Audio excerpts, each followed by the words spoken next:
The War of 1812 has been going on for almost 3 years now after the U.S. discovered British weapons used by the Native Americans at the Battle of Tippecanoe. Enraged by this act of the British, war fever burns in the hearts of the patriotic Americans. And on one chill January morning, the British make their final assault.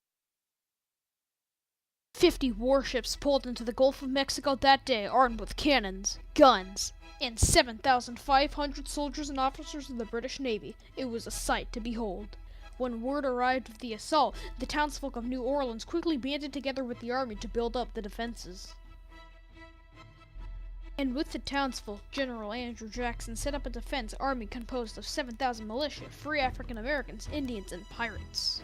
Jackson did not like the British, and he said to his wife, "I owe to Britain a debt as retaliatory vengeance. Should our forces meet, I trust I shall pay the debt." The final battle has begun.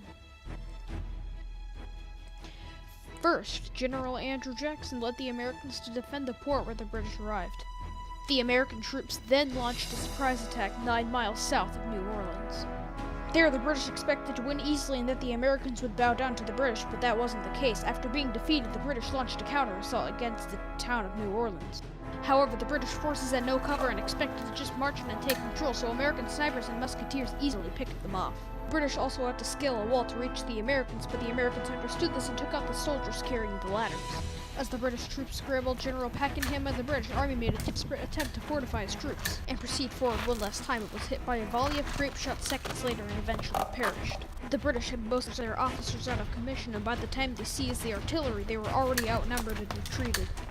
The British had lost 2,000 troops compared to the U.S., who only lost a mere 20.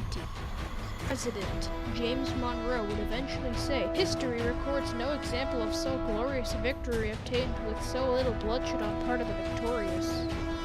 After that day, Jackson was praised as a hero of America, and the people of liberty were safe once again from British tyranny. Oh, my hand!